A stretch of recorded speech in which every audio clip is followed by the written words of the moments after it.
रक्षाबंधन क्यों मनाते हम लोग? भगवान बामन बनकर के जब बलि के यहां गए तो 3 पग जमीन का वरदान मांगा और 3 पग जमीन का वरदान देते ही भगवान विराट हो गए। 2 पग से तीनों लोक नाप लिए ठाकुर जी ने। तीसरा पग देने के लिए बलि के पास कुछ नहीं बचा तो बलि ने अपना सिर आगे किया कि तीसरा पग यहां रखो। तो ठाकुर जी इतने प्रसन्न हो गए बलि से, बोले वरदान मांगो, क्या चाहिए?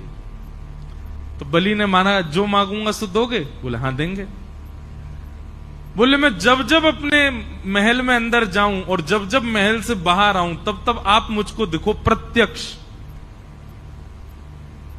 भगवान बोले इनडायरेक्ट वे में बोल रहे हो, सीधे सीधे बोल दो कि द्वारपाल बन जाओ मेरे। अब तुम महल में कब जाओगे कब आओगे मुझे क्या पता? द्वारपाल खड़ा रहे, उसी को पता रहता कब आ जा रहे हो जा रहे हो। बलि बोला यही समझ लीजिए। तो भगवान द्वारपाल बन गए बलि के। अब जब बलि के द्वारपाल ठाकुर जी बने, लक्ष्मी जी को बहुत विरह हो गया। ठाकुर जी आ ही नहीं रहे, बलि के यहां पर द्वारपाल बन के खड़े हैं। लक्ष्मी जी ने आकर के भगवान से कहा चलो। बोले मैं नहीं जा सकता, अहम भक्त पराधीन हो।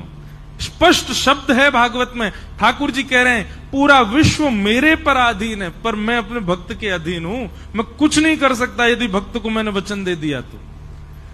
लक्ष्मी जी बोली आप वैकुंठ नहीं चलोगे? बोले नहीं चलेंगे, जब तक बलि नहीं कहेगा तब तक नहीं जा सकते। तब लक्ष्मी जी ने योजना बनाई और एक दीन सी कन्या बन करके लक्ष्मी जी भीतर गई। राजा बलि के पास पहुंची तो बलि ने कहा आइए क्या सेवा करूं? तब लक्ष्मी जी बोली कि मेरे कोई भाई नहीं है और मैंने जब से आपको देखा है तब से आपको ही अपना भाई स्वरूप माना है। बलि बड़ा प्रसन्न हुआ, बोले आप भाई मानती हैं तो बहुत अच्छी बात है। लक्ष्मी जी बोली लेकिन ये संबंध हमेशा के लिए हो जाए इसके लिए कुछ क्रिया होनी चाहिए। तो बोले क्या? बोले मेरी रक्षा की जिम्मेवारी आप लो, आपकी रक्षा की जिम्मेवारी मैं लूं, दोनों बहन भाई की रक्षा की जिम्मेवारी बहन भाई ले में, तब मानेंगे कि संबंध हमारा सुदृढ़ होगा।